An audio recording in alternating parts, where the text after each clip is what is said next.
और तब वो कुंती माँ आज चरणों में गिर गई और कहती है, प्रभु ये कुंती आपसे कुछ चाहती है, क्या चाहती है? भगवान ने कहा, कुंती मैया तो जो मांगेगी मैं वो दूंगा, क्या मांगना चाहती है? कुंती मैया ने केवल एक वर मांगा, पता है क्या?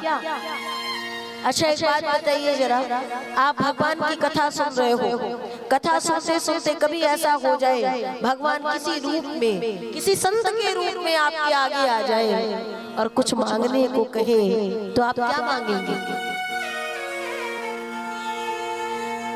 सबसे पहले तो ये मति ही काम करना बंद कर देगी कि कहे तो क्या कहे, मांगे तो क्या मांगे। और जरा देखना, आज मंदिर में हम जाते गए, सोचते गए क्या मांगे, भगवान से कहते गए, तन मन धन सब है तेरा, स्वामी सब कुछ है तेरा, तेरा तुझको अर्पण, तेरा तुझको अर्पण, क्या लागे मेरा। आरती नहीं गानी अभी, केवल हम बता रहे तन मन धन सब है तेरा। अच्छा एक बात बताओ जरा, सबसे पहले नंबर पे क्या आता है? तन। अगर भगवान हमसे हमारा ये तन, ये शरीर ले ले तो क्या हम किसी काम के बचेंगे? बचेंगे? अरे भैया जब शरीर चला जाएगा तो निराकार रूप में यह जगत वाले हमें समझने वाले नहीं है। जो शरीर से चला जाता है, कहते 13 दिन तक जीवात्मा यही भटका करती है, लेकिन वो 13 दिन सगे संबंधियों को समझ में नहीं आता है कुछ कि वो जीवात्मा कहाँ है। तो भैया पहले नंबर का तो नहीं दिया, तन नहीं दिया, मन चाहिए भगवान को, मन चाहिए, लेकिन कौन सा मन चाहिए? निर्मल मन। या कितने भक्त ऐसे हैं जो झूठ नहीं बोलते, वो जरा ऐसे हाथ उठाए। यही सबसे बड़ा सच है कि सच बोल रहे हैं कि सरकार क्या करे, कहीं ना कहीं तो झूठ बोलना ही पड़ता है। अच्छा तीसरे नंबर पे क्या आया? धन। अब जब धन की बात आती है तो आप देखिएगा, आरती की थाल कभी कभी भक्तों के पास जब जाती है, जेब में हाथ गया ना, और धोखे से कभी कभी क्या होता है 100-500 का नोट निकल आता है, तुरंत देखते अरे अरे आरती में ही तो डालना, अंदर करो। और 50, 10, 20 ना, जब वो सिक्का निकलता है ना, हाँ जब वो निकला, अब वो बड़े स्टाइल से आरती की थाल में आया, उसमें भी कहते हैं जय हो भगवान नारायण, फलाना काम बना देना। तब अगली बार आएंगे तो 11 रुपए कम से कम चढ़ा देना। वाह, ऐसा भाव बढ़ते बढ़ते इतना बढ़ गया पैसा कि मंदिर में जाके देखा तो भगवान की मूर्त पर भी चढ़ गया पैसा। माना पैसा बहुत कुछ है, लेकिन ये धन, ये पैसा सब कुछ होने वाला नहीं है। पैसे से बिस्तर लोगे पर नींद कहाँ से लाओगे, पैसे से भोजन लोगे पर भूख कहाँ से लाओगे। माना बिन पैसे दुनिया में कोई सम्मान ना करे, पर तेरी दया बिन पैसा भी गोविंद काम ना करे।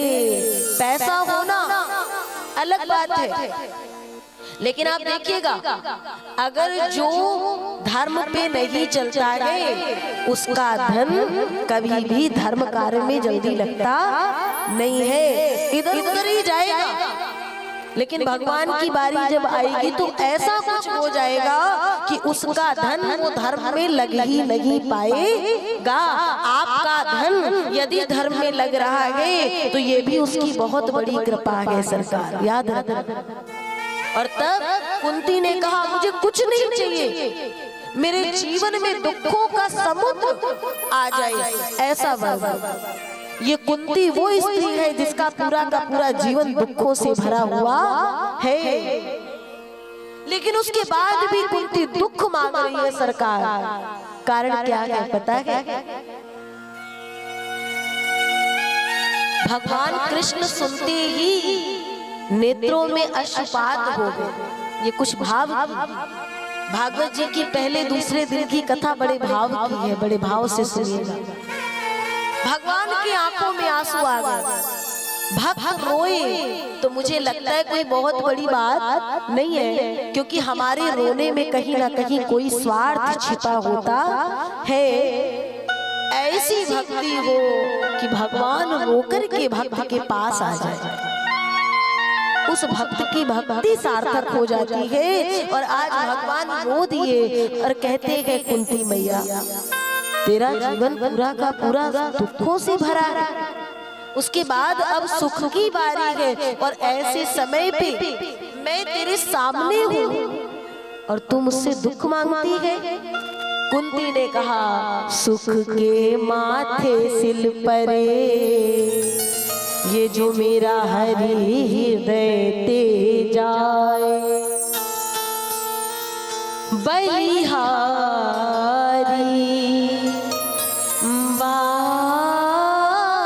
दुख की, जो पल पल नाम जपाए। सुख की चकाचौंध में ये जीव आपको भूल जाता है सरकार, इसलिए हमें वो सुख नहीं चाहिए, हमें वो दुख करोड़ों सुखों से बढ़कर है जिसमें आपकी याद बनी रहे। भगवान ने कहा मैं तुझे वो वर नहीं दे सकता कि तेरे जीवन में दुख आए, ये वर जरूर दूंगा कि मैं तेरे जीवन से कभी दूर होने वाला नहीं हूँ, सतत तेरे साथ रहूंगा।